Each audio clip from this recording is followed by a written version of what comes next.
이 시간 하나님의 은혜와 평강이 우리 연결하는 교회 성도들에게 이 시간 충만하게 넘치시길 축복합니다. 내일 모레면은 이제 미국의 대선, 대통령 선거가 있는 날입니다.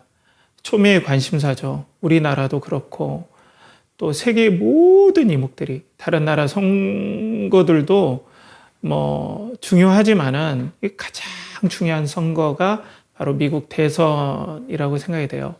카말라 해리슨과 도널드 트럼프, 이 두 후보가 이제 각축을 벌이고 있고 박빙의 승부다라고 얘기를 하고 있습니다. 그런데 잘 보면은, 기사에서 보면은 사람들이 어떤 대통령이 되면은 우리가 너무나 행복할까 막 희망에 젖는 것보다는 이 사람이 되면은 이래서 문제고 저 사람이 되면 저래서 문제다, 이런 막 좀 걱정과 두려움들이 있는 것들을 보게 돼요. 우울한 전망들을 막 쏟아내죠. 이 사람이 되면 앞으로 한국의 어떤 부분에서 뭐가 어떻고, 또 외교에서는, 국방에서는, 경제에서는 이런 어려움들이 있을 것이다 하면서 비관적인 막 전망들을 내는 것들이 분명합니다. 그러니까 어떻게 보면은 전 세계의 지도자라고 할 수 있는, 그들이 인정하든 인정하지 않든 명목상으로는 미국의 대통령이 전 세계에서 막강한 어떤 영향력을 행사하기 때문에 이 어떤 대통령이 되느냐에 따라서 한국가의 어떤 미래가 결정되고 또 그 상황들이 완전히 결정되는 부분들이죠. 때문에 인도자, 그들이 어떤 대통령이 되면 우리를 좋은 곳으로 인도해 줄 것이다 라는 희망보다는 이 사람이 사고나 좀 안 쳤으면 좋겠다라는 그런 생각들이 요즘에 리더십을 바라보는 어떤 경향들 아닌가, 그런 생각이 들어요. 여러분들도 어떻습니까? 여러분들의 삶 가운데 여러분들의 분명한 생명과 또 희망으로 인도할 인도자는 여러분들은 누구라고 생각하고 지금 따라가고 있습니까?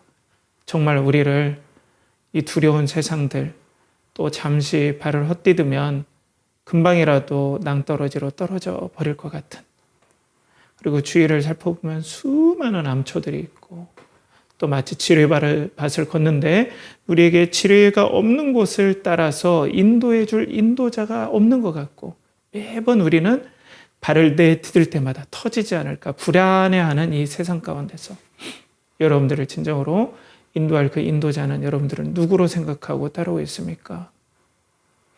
오늘 말씀에 보면은 스데반 집사님의 설교가 계속해서 이어집니다. 이제 오늘 말씀은 드디어 이제 모세 쪽으로 이제 딱 오게 돼요. 그러면서 이스라엘 백성들이 그렇게, 지금 유대인들이 그렇게 존경하는 이 모세라는 사람을 유대인들의 조상인 이스라엘 백성들은 어떻게 생각했느냐, 이런 관점, 이런 내용으로 이제 말씀이 진행이 돼요.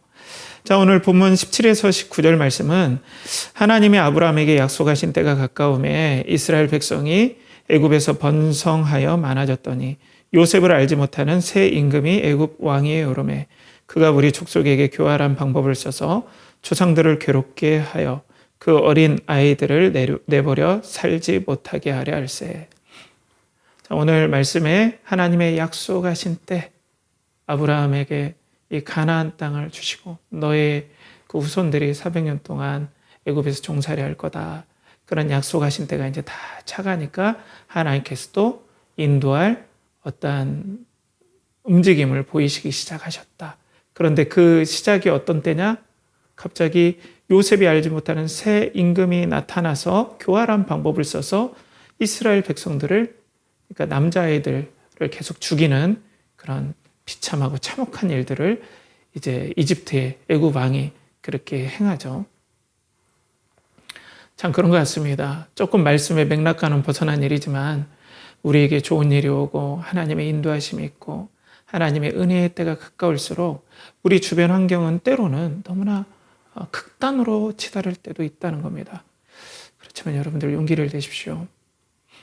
하나님께서 여러분들의 행하심은 우리 생각으로, 마음으로는 헤아릴 수 없습니다.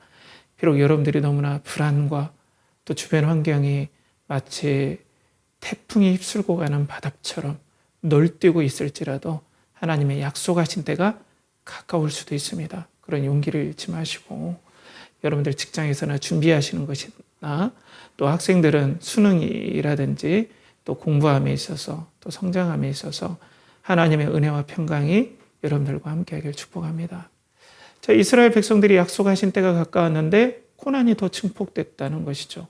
너무나 민족이 다 말살될 것 같은. 그 당시 우리가 이스라엘 백성의 입장으로 생각하면 하나님의 약속은 이루어지긴커녕 진짜 민족이 멸절당할 것 같은 절체절명의 위기에 봉착한 거죠. 어디 의지할 데도 없고 인도할 인도자도 없고 너무나 두려웠겠죠. 자, 그런데 이제 하나님께서 일을 시작하시는 거예요. 자, 20절에서 23절 말씀 보면 그때 모세가 낳는데 하나님 보시기에 아름다운지라 그의 아버지의 집에서 3달 동안 길리더니 벌어진 후에 바로의 딸이 그를 데려다가 자기 아들로 기름해 모세가 애굽 사람의 모든 지혜를 배워 그의 말과 하는 일들이 능하더라. 나이가 40이 되매 그 형제 이스라엘 자손을 돌볼 생각이 나더니. 자, 하나님께서 드디어 구원자를 나게 해주셨죠. 절체절명에서 하나님의 구원이 빛나는 것 같아요. 이게 인생의 또 우리의 삶의 아이러니, 참 신비라고도 볼 수 있죠.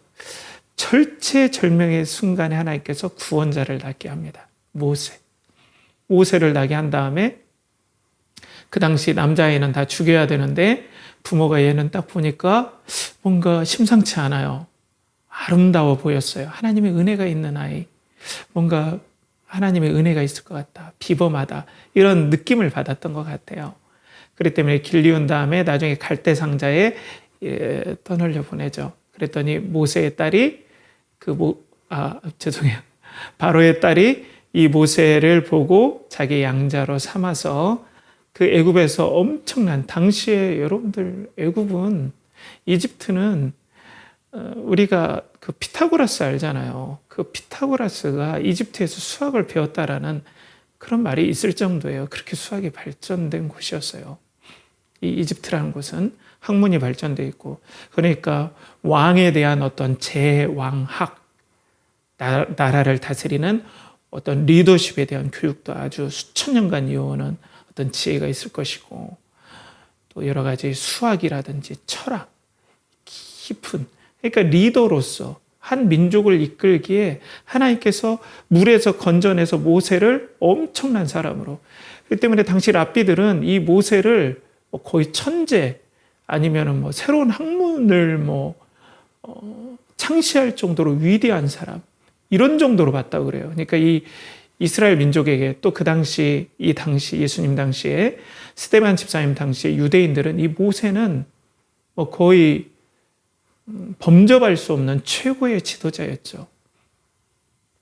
이런 지도자를 하나님께서 낳게 하시고 또 애굽의 왕실에서 길리게 하신 거예요. 그러니까 이스라엘 민족을 이 어려움에서 구출할 수 있는 역량을 가진 지도자로.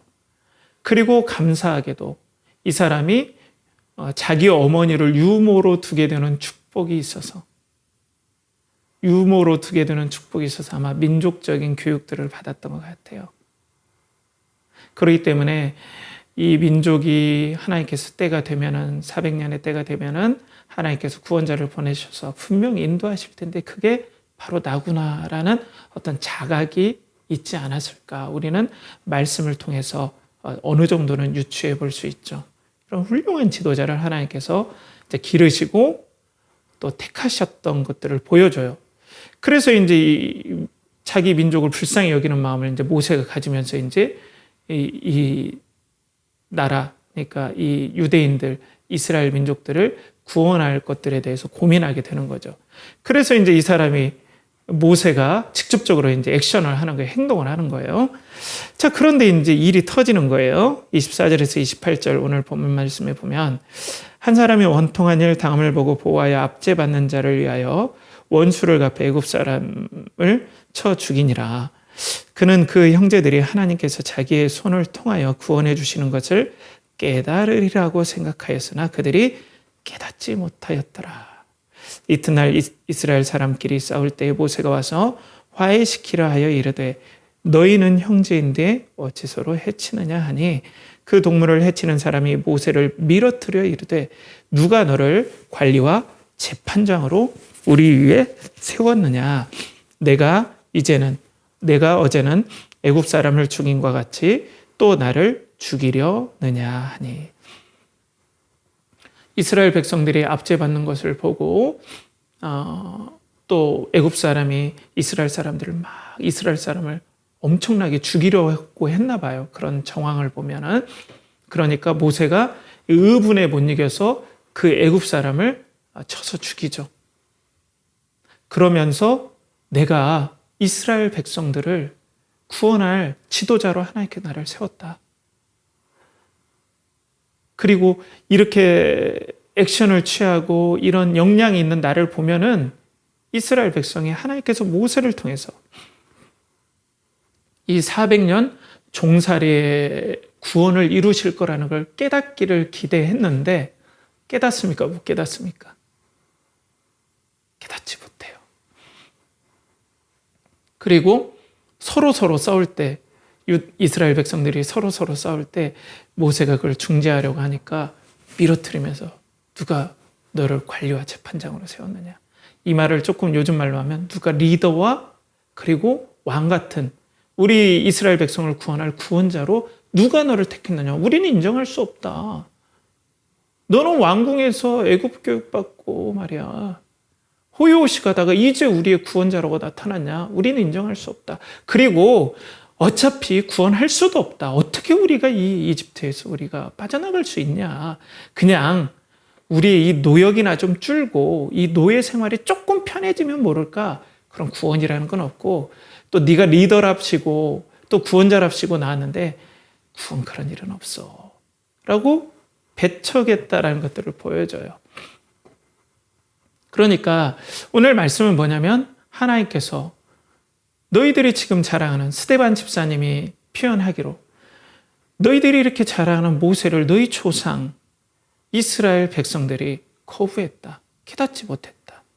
그런데 너희들이 이제는 영혼과 삶과 전 우주의 구원자 되신 예수 그리스도를 또 하나님께서 보내주셨는데 동일한 너희 조상들과 같은 잘못을 되풀이했다. 너희들이라면 우리가 그 당시에 이스라엘 백성들의 애굽에 있을 때 우리가 우리라면 모세를 알아보고 모세님 우리를 구원해 주십시오. 우리라면 이렇게 했을 텐데 우리 조상은 어리석어서 모세를 못 알아봤다. 이렇게 너희들 생각하지만 아니다. 너희 조상 이스라엘의 너희 조상들이나 현재 예수 그리스도를 거역한 너희들이나 다 영적인 어둠과 무지와 어리석음 가운데 이 인도자를 못 보는 본성, 무지함이 너희도 있다. 이게 죄인들의 특성이다. 라고 얘기하는 거예요. 너희 조상도 못 알아봤듯이 스데반이 얘기하기를 너희들도 예수 그리스도 이 구원자, 지도자, 인도자를 못 알아본다. 이런 비참한 가운데 너희도 있는 거다. 그래서 십자가에 예수님을 못 박은 거다라고 하면서 맹렬하게 얘기를 하죠. 그러니까 나는 모세를 절대로 모독한 적이 없다. 오히려 너희들이 지금 모세를 모독하는 것과 똑같은 일을 예수 그리스도에게 하는 거다. 라고 지금 강력하게 역사적인 상황을 통해서 얘기를 하는 거죠. 성도 여러분, 그런데 이제 이 말씀을 초대교회 성도들이 받았을 때 어떤 생각이 되겠어요? 아니, 혈통적인 이스라엘은 그 엄청난 모세를 알아보지 못했고 또 유대인들조차도 그 율법에 능통했고 또 율법에 완전 목숨을 건다는 유대인들도 이 구원자 예수 그리스도를 못 알아봤는데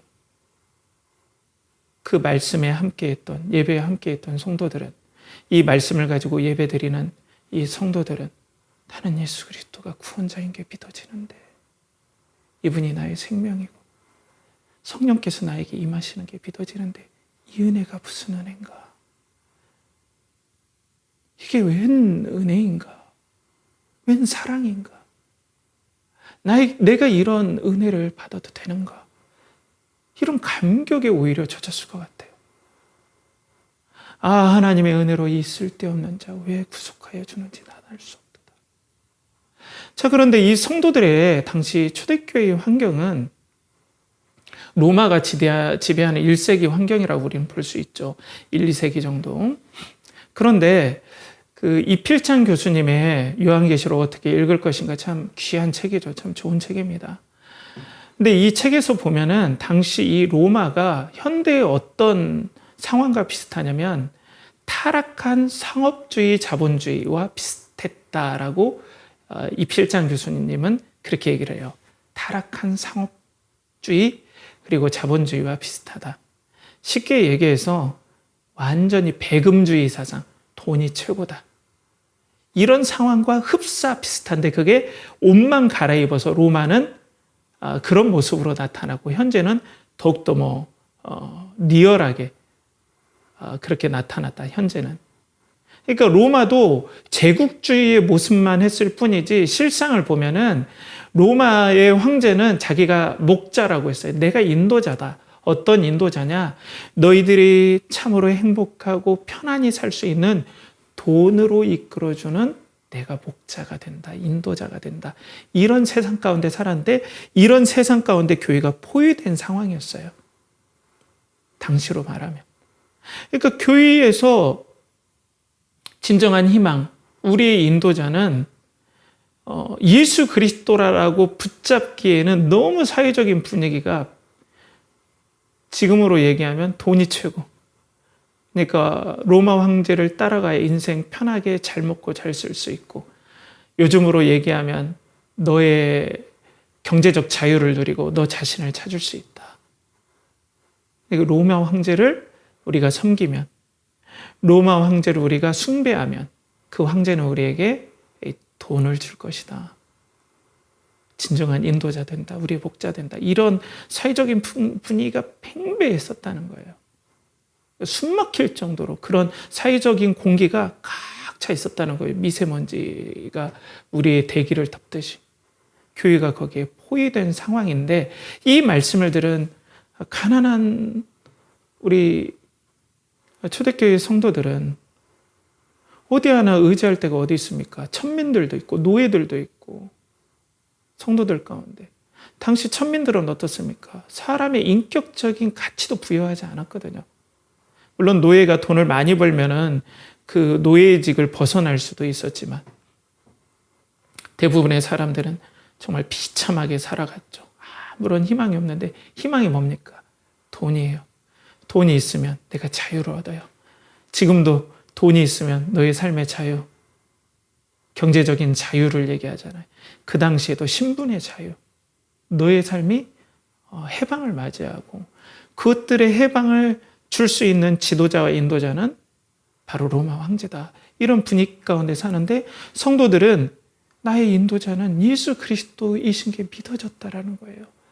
유대인들도 이스라엘 백성들도 깨닫지 못했는데 왜 나에게는 예수 그리스도가 이렇게 나를 사랑하시고 나의 목자 되시고 나의 삶을 인도하시는 그 놀라우신 분임이 믿어지고 예수님의 사랑이 그 감정과 정서가 그 성도들의 마음을 너무 뜨겁게 하기 때문에 비록 천민의 삶을 벗어나지 못하고 또 가난한 삶을 벗어나지 못하는 성도들이 많을지라도 나의 인생의 해방은 이 환경에서 벗어나는 것이 아니라 물론 우리가 너는 그냥 가난하게 사니까 우리는 가난하게 살아야 됩니다. 여기에 그냥 만족하세요. 제가 이런 말을 하는 게 아니라 궁극적인 목표를 얘기하는 거예요. 열심히 우리도 살되 내가 비록 로마가 얘기하는 아니면 현대 이 돈이 우리에게 경제적 자유를 주고 자아를 찾게 해주고 성취를 느끼게 해주고 그래서 참 인생들을 우리에게 살게 해준다라는 이런 인도자가 된다는 이런 약속 가운데 우리도 포위가 됐잖아요. 당시 로마 시대처럼. 그런데 로마 성도들은 로마의 시대에 있는 그 초대교회 성도들은 예수 그리스도가 나의 인도자 되십니다. 그 예수 그리스도를 너무 사랑했다는 거예요. 너무 자랑스러워했다는 거예요. 그리고 나는 아무런 혈통으로는 아브라함 혈통도 아닌데 왜 나를 사랑하셔서 이 은혜를 주셨는지 그 은혜에 감격하고 너무나 기뻐했다는 거예요. 그리고 초대교회의 일부지만은 부유한 성도들도 있었을 거란 말이에요. 그들은 여러분들 사람이 두려워할 때가 뭔지 아십니까? 가진 게 많은 사람이 두려워할 확률이 많아요. 지킬 게 많은 사람이 두려워할 확률이 많습니다. 왜? 내가 알거든요. 이게 딱 내가 붙잡을 수 없는 거, 돈, 명예, 권세, 이게 내 손에 딱 잡히지 않는다는 걸 직감적으로 알아요. 때문에 더 불안해할 수밖에 없어요. 그런데 이 초대교회 성도, 특별히 부유하고 높은 직위에 있는 일부의 성도들도 이 예수 그리스도가 나의 인도자 되시고 돈이 그리고 나의 높은 직위가 인도자가 되는 게 아니라 이 예수 그리스도가 나의 인도자 되신다는 게 믿어지고, 그리고 유대인들과 이스라엘 백성들은 예수 그리스도를 몰랐지만 성령께서 나에게 임하셨고 그 하나님이 내 영혼에 내 인격 가운데 그 하나님의 생기 있는 숨소리가 나에게 들리고 그 예수 그리스도의 마음과 정서가 나에게 느껴지고 나를 인도하시는 그 인격 대신 하나님께서 나와 함께 하신다는 걸 믿어지기 때문에 부유한 성도들도 돈이 나의 인도자, 그리고 돈으로 인도하겠다라는 그 로마의 황제를 나의 신으로 두는 것을 거부하고 내가 이 돈 다 뺏길지라도 나는 예수 그리스도를 따라가겠습니다 라고 그들은 헌신을 다짐했을 거란 말이에요. 이 말씀을 읽으면서. 그렇지 않겠습니까? 그러니까 사랑하는 성도 여러분, 철저히 지금 우리는 인도자를 못 잡고 미국 아니면 우리 한국 주변에서도 어떤 리더십들에 대해서 불안해하는 이 세상에 우리는 어떻습니까? 유튜브만 봐도 계속해서 돈 많이 벌게 해주는 법, 내가 미래를 예측하게 해주겠다, 그래서 여러분들을 인도해 주겠다는 사람들이 얼마나 많습니까? 앞으로 자산은 여기에다 투자해야 됩니다. 얼마나 많습니까? 앞으로 직장은 여기에 돼야 됩니다. 인도자를 자처하는 사람이 얼마나 많습니까? 근데 저는 그걸 봐도 하나님이 이렇게만 틀어버리면 이게 한쪽이 다 없어지는 거거든요. 주장하는 것들이. 다 수포로 돌아가는 거거든요. 다 헛된 어떤 약속들을, 공수표들을 남발하고 있는 거거든요. 그럴 때 성도들은 이런 인도자를 자처하는 사람들이 많고 돈이 그런 돈으로서 우리를 인도해 주겠다. 돈이 우리를 든든하게 해주는데 그 돈으로 우리를 인도해 주겠다. 돈 자체가 나쁘다는 건 절대 아닙니다. 돈을 버는 것 자체도 나쁜 건 아니지만 돈이 우리의 인도자가 되고 영혼의 생명의 인도자가 되게 해주겠다라는 그 상황을 제가 얘기를 드리는 거예요. 그럴 때 우리 현재를 사는 우리 성도들은 예수 그리스도를 나의 인도자로, 그분이 나의 인도자 된다라는 게 믿어지고 그분이 나를 인도하신다는 게 너무나 감격스럽고 그분이 살아계셔서 영원히 나를 이끄신다는 게 너무나 기쁘고 행복한 이런 사람들이 성도라는 것을 오늘 말씀에 우리에게 거꾸로 도전하고 있는 거죠. 사랑하는 성도 여러분, 여러분들의 영혼과 인생의 인도자는 누구로 두고 있습니까? 예수님입니까? 아니면 예수님이라고는 하지만 여러분들은 다른 어떤 것을 인도자로 삼고 있습니까? 아니면 지금도 누구를 선택할지 몰라 고민하고 방황하고 있습니까? 예수 그리스도가 여러분들의 영혼의 인도자, 또 여러분들의 생명의 구원자가 되길 간절히 축복합니다. 그런데 우리가 이 예수 그리스도를 인도자로 믿고 따라가는 데 있어서 우리를 결정적으로 방해하는 것들이 있어요. 그건 저는 탐심이라고 봐요. 탐욕. 그런데 이건 먼저는 꼭 신앙의 부분뿐 아니에요, 여러분. 신앙의 부분뿐 아니라 이건 그냥 일반적인 사람들도 보편적으로 이 탐욕이 우리의 눈을 멀게 한다. 올바른 길을 찾지 못하게 한다는 건 영혼의 구원까지는 아니더라도 다 알아요. 그래서 여러분들 에피쿠로스 학파 알죠? 저도 학교 윤리 시간에 스토아 학파, 에피쿠로스 학파에서 에피쿠로스 학파는 쾌락주의다. 그래서 쾌락을 많이 느낄수록 우리 인생은 행복하고 그게 바로 선이다. 이렇게 하는데 우리가 좀 에피쿠로스 학파를 오해하는 부분들이 좀 있어요. 그러니까 에피쿠로스 아파는 향락주의자가 아니에요. 그러니까 인생에서 진정한 쾌락, 진정한 기쁨을 많이 확보할수록 인생은 행복해진다라는 거지, 향락은 우리에게 행복을 줄 수 없다라고 이들은 얘기해요. 그러니까 쾌락, 그리고 돈이 주는 금방의 기쁨, 이런 것들이 우리에게 진정한 쾌락을 줄 수 없다라고 이들은 주장해요. 이들은 상당히 삶에서 절제를 추구했던 사람들이에요. 의외로. 근데 이들이 강력하게 얘기하는 건 뭐냐면, 이 탐욕이 우리가 진정으로 기쁨을 찾는데 방해한다라고 이들도 얘기를 해요. 그렇다면은 우리는 신앙으로 가기 전에 에피쿠로스 아빠 말부터 먼저 드려야 할 것 같아요. 신앙으로 가기 전부터. 그러니까 우린 그러잖아요. 지금 교회에서도 그렇고, 제 교회 얘기를 해서 너무나 죄송한데, 잘 보면 탐욕을 부추겨요.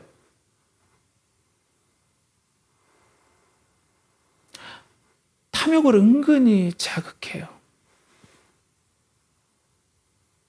진정으로 진리의 길에 대해서 얘기하지 않고 탐욕을 부추기는 경우가 많죠. 근데 우리가 진정으로 예수 그리스도가 우리의 구원자 되시고 우리의 인도자 되실 그 상황에 있어서 우리가 먼저 정리해야 될 게, 가장 기초적인 에피쿠로스 아파도 기본적으로 진정한 행복을 찾기 위해서라면 우리의 영혼의 진정한 기쁨을 찾지 못하게 하는 이 탐욕을 먼저는 걷어내야 된다라고 하고 있죠. 여러분들은 인생의 진정한 행복을 무엇으로 생각하고 있습니까? 혹시 탐욕과 연관된 건 아닙니까? 아니에요. 나는 그런 거 없어요. 난 욕심 없어요. 그렇게 할 수 있겠죠. 그렇죠? 자, 그런데 이 탐욕을 우리가 이제 걷어내려고 하는데 이게 쉽지 않다는 거예요. 탐욕은 우리의 눈을 멀게 할 뿐 아니라 어떻게 하냐면 엉뚱한 것이 나의 희망으로 보이고 엉뚱한 것이 나의 구원과 그리고 평안처럼 보이게 하는 헛것을 보이게 만드는 게 더 문제라는 겁니다. 뭘 보이게 만든다고요? 탐욕이? 헛것을 보이게 만들어요. 그러니까 예수 그리스도를 보고 예수 그리스도 안에 평강과 만족이 있다는 게 아니라 우리는 예수 그리스도를 보기도 전에 이 탐욕이 어때요? 엉뚱한 욕심을 부려서 진정한 인간이 누릴 수 있는 진정한 기쁨조차도 다다르게 하지 못할 뿐더러, 그리고 우리가 진짜 예수 그리스도와 진정한 만족과 구원을 보게 하는 게 아니라 엉뚱한 것이 우리의 구원처럼 보이게 한다는 거예요. 헛것이 보이게 한다는 거예요. 쉽게 얘기해서 헛된 비전이 보인다는 거예요. 저것만 있으면, 이것만 되면 내 인생이 될 것 같은데 라는 헛것을 보고 거기에 매달리면서 절망하게 하거나, 그게 아닐 때는 막 더욱더 우리로 하여금 그 헛것에 완전 집착하게 만들고, 그 헛것을 쫓아서 그 헛것이 주는 그 조금의 그 평안함을 누리기 위해서 그것들을 중독적으로 찾는다는 거예요. 쉽게 얘기해서 헛것을 보이게 만들어 거기에 집착하게 만들고 우울하게 만들고 그렇다는 거죠. 이게 저는 더 무섭다고 봐요. 그러니까 예수 그리스도가 나의 인도자 되는 것들을 이 탐욕이 보지 못하게 하면서 헛것을 보게 하니까 어때요? 이게 삶의 문제로 많이 나타나요. 그래서 우리가 우울증이라든지 중독이라든지, 그리고 이 마음의 두려움들이 헛것이 계속 보이기 때문에 그래요. 이것이 우리의 비참한 현실이에요, 여러분. 그러니까 죄가 들어오면 우리는 항상 이 화살이 관역을 피해가요. 진리로 가지 못하게 해요. 절대로 갈 수 없게 만들어요. 헛것을 보게 만들어요. 죄가. 다른 영광을 보게 만들어요. 그래서 희망 버리기 기술이라는 책에서 이 마크 맨슨이 신경 꺼버리기 기술이라는 책으로 아주 베스트셀러, 밀리언셀러 작가죠. 그래서 이 사람이 이전에 한번 제가 소개해 드린 적도 있어요. 한국 사람들이 왜 세계에서 가장 우울한가? 그걸 원문으로 보면은 왜 한국 사람들이 세계에서 가장 자살에 충동을 느끼는가? 이런 식인 거예요. 이분이. 근데 이분이 사람들이 진정한 희망을 바라보지 못하고 계속해서 헛된 희망을 바라보면서 거기에서 우울과 좌절과 이게 조금 더 나아가서 중독 아니면은 막 강박 이런 증세들로 시달리고 있다. 이렇게 얘기를 해요. 그래서 이 희망 버리기 기술의 마크 맨슨이 이렇게 얘기하죠.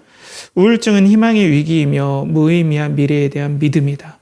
망상, 중독, 강박 등은 희망을 만들어내려는 마음의 필사적인 시도다. 저는 이걸 어떻게 봤냐면 헛것을 보기 때문에 다른 것이 나에게 희망이라는 기대를 받는데 어때요? 그게 진짜 나에게 평안을 주지 못했는데 이거 말고는 대안이 없는 거예요. 이 헛것 말고는. 그러니까 그거라도 붙잡으려고 우리는 중독 아니면 강박 여기에 시달리는 거예요. 이거 아니고서는 조그마한 희망의 불씨도 나에게 보이지 않기 때문에 우리는 이 탐욕이 이렇게 헛것을 보이게 하니까 어때요? 우리는 계속해서 여기에 갇혀버리고 심각하게는 우울증, 두려움 이런 것들에 시달릴 수도 있다라고 얘기를 하는 거죠. 이 시간 예수 그리스도의 빛이 여러분들에게 비치길 축복합니다.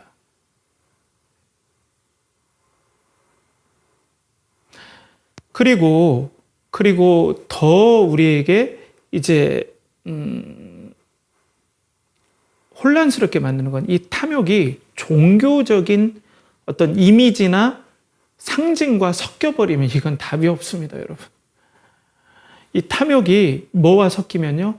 이 종교와 섞여버리면 신앙이 아니에요. 종교와 섞여버리면 이건 답이 없어요, 여러분.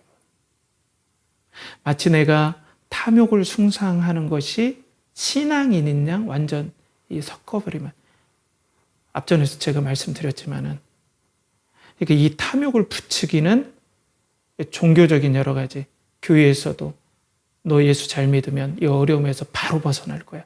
벗어날 수도 있지만 여러분 대부분 우리 어려움들에 잘 벗어나질 않아요. 하나님께서 그걸 섭리해 가시는 거죠. 근데 계속해서 이 종교와 탐욕을 우리에게 계속해서 섞어요. 헛된 희망을 줘요. 하나님은 너의 비전을 이루어주게 할 거야. 하나님은 그 어려움에서 너를 건져내주시고 네가 원하는 그것을 줄 거야. 그것만 있으면 난 행복해질 것 같은데 바로 네가 원하는 그것을 줄 거야. 그러면서 내가 종교적인 여러 가지 말이라든지 예수님을 위해서 아니면 하나님의 영광을 위해서 이런 걸로 다 포장하기 급급해요. 이러면 나도 헷갈려요. 나 자신이. 그러니까 탐욕을 섬기는 것들 그게 신앙의 일을 위해서라고 내가 나 자신을 속이고 탐욕이 나 자신을 속여버려요. 그러니까 우리는 탐욕을 쫓아가는 거예요. 종교라는 이름으로. 그러니까 더욱더 예수님에게서 멀어지죠. 이게 우리 죄 가운데 있는 사람들의 비참한 현실입니다. 저는 한국교회가 여기서 회개해야 된다고 봐요. 여러 가지 우리가 모여서 집회도 하고 하지만은 오카노 목사님이 철저히 회개했듯이 탐욕을 멈추고 탐욕의 신을 쫓아가는 것, 종교의 이름으로 이것들을 멈추고 예수 그리스도가 나의 구주라는 이 사실들을 우리가 믿어야 된다는 거죠. 그렇기 때문에 이스라엘 백성들도 마찬가지예요. 만약 신이 있다면 우리의 조상들이 말하는 여호와가 있다면 아마 그 여호와는 우리에게 배불리 먹여주는 이 노예 생활에서 배불리 먹여주고 좀 노예의 일들을 감해 주시는 아니면 이집트의 라 태양신이 아마 우리의 여호와 하나님이신가라고 막 혼동됐을 거예요, 이들이. 그러니까 탐욕과 이 신앙이 짬뽕이 되는 게 가장 무서운 거예요. 왜? 그러면 인도자를 보지 못해요. 그러니까 지금 이스라엘 백성들이 인도자인 모세를 알아보지 못하는 거예요. 죄 가운데 가득 있으니까 아무리 제사를 지내고 율법에 철저했던 유대인들조차도 구원자 예수 그리스도를 알아보지 못해요. 탐욕과 종교가 섞여버리니까. 그렇기 때문에 모세가 그렇게 탁월했던 모세가 어떻게 하지 못하고 광야로 도망쳐요. 그래서 29절에 보면 모세가 이 말 때문에 도주하여 미디안 땅에서 나그네 되어 거기서 아들 둘을 낳으니라. 모세마저 도망쳐버려요. 두려워서. 어떻게 할 수 없는 거예요. 이 탐욕과 종교가 섞여버린 그 상태는 답이 없는 겁니다. 여러분, 여기서 어떻게 건져냅니까? 구원자가도 탐욕 때문에 기초적인 세상 철학자들이 진정한 기쁨을 누리기 위해서 이 탐욕부터 걷어내야 되는데 우리는 이 한 발짝도 떼지 못했다면 우리는 어떻게 되는 거예요? 신앙도 나가지 못하고 한 발짝 떼서 종교적으로 좀 나갔다 하더라도 종교와 탐욕을 혼합시키는 마귀와 죄의 탐욕들이 우리를 계속해서 겹겹이 짙은 안개처럼 우리의 시야를 흐리게 하는 이 치열한 영적 환경 가운데 있는데 우리는 어떻게 여기에서 구원을 받습니까? 어떻게 우리는 예수 그리스도를 알아봅니까? 여러분들은 그 예수 그리스도를 제대로 보고 있습니까? 자, 그런데 오늘 예수 그리스도께서 우리들에게 어떻게 말씀하십니까? 자, 요한복음 8장 12절에 보면 예수께서 또 말씀하여 이르시되 나는 세상의 빛이니 나를 따르는 자는 어두움에 다니지 아니하고 생명의 빛을 얻으리라. 탐욕과 그리고 우상으로 뒤엎이고 탐욕의 우상으로 뒤엎인 우리들의 이 타락하고 어두워진 영혼을 누구만이 밝혀주실 수 있다고 오늘 약속합니까? 생명의 빛 대신 예수 그리스도만이 이 죄악으로 사망으로 어두워진 빛을 비출 수 있는 유일한 구원의 빛입니다. 이 빛이 이 시간 예배드리는 여러분들에게 비춰주길 간절히 축복합니다.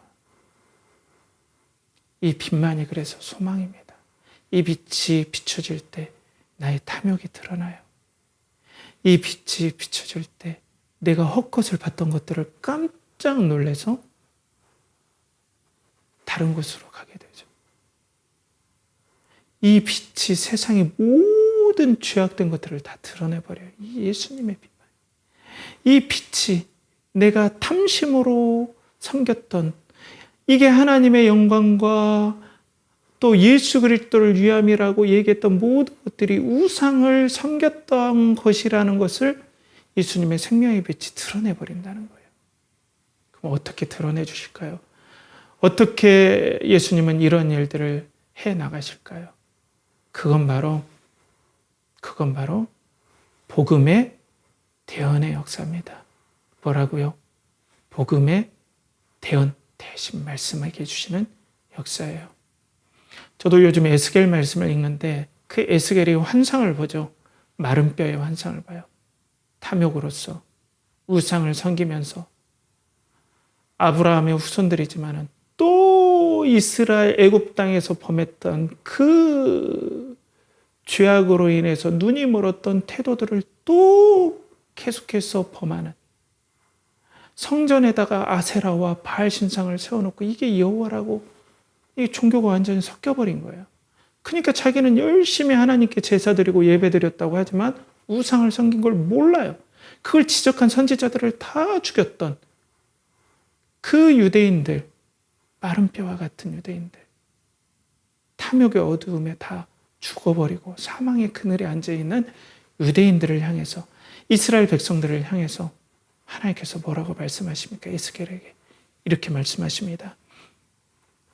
에스겔 37장 4절에 또 내게 이르시되 너는 이 모든 뼈에게 대언하여 이르기를 너희 마른 뼈들아 여호와의 말씀을 들을지어다. 너희 마른 뼈들아 너희는 여호와의 말씀을 들을지어다. 너희 마른 뼈들아 여호와의 말씀을 들을지어다. 이 여호와의 말씀을 대언하는 대언의 말씀을 통해서 그 마른 뼈들의 생기가 돋아나는 역사들을 하나님께서 해주시겠다.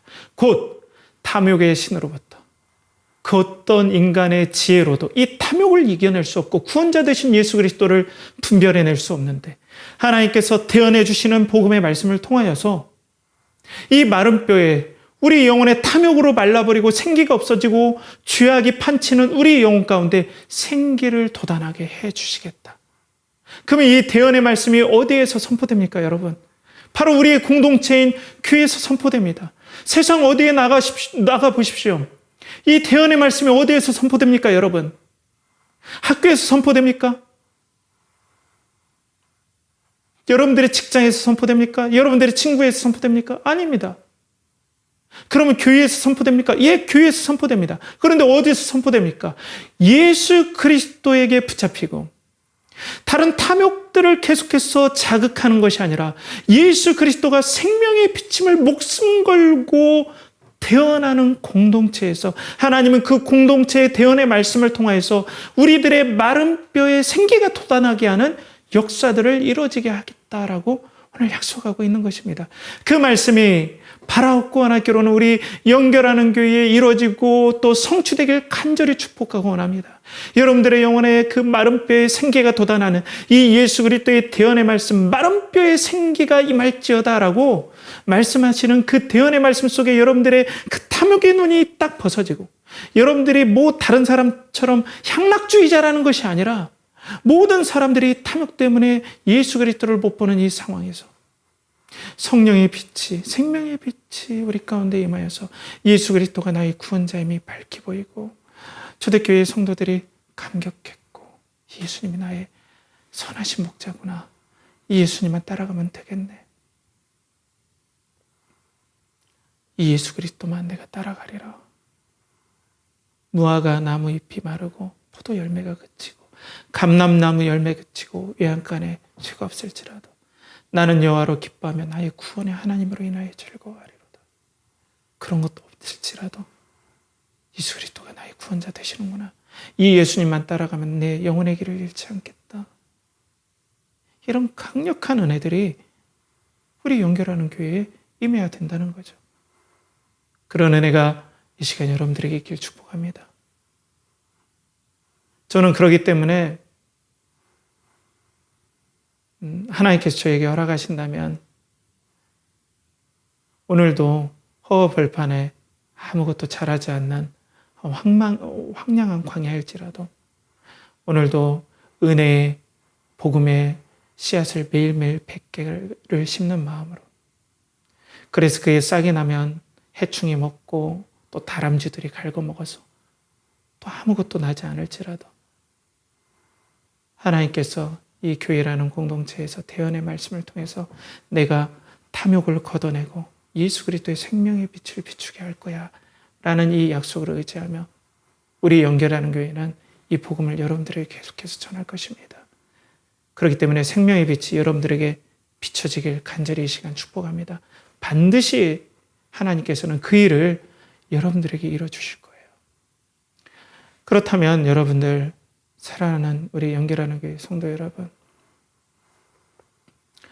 여러분들이 그러면 오늘 인생의 여러분들의 운전대를 누구에게 맡기겠습니까? 진정한 기쁨도 알지 못하게 하고 진정한 구원자도 모르게 하고 진정한 구원도 모르게 하는 이 탐욕으로 물든 나의 영혼의 본성에 이 인생의 운전대를 맡기고 여러분들은 인생을 살고자 합니까?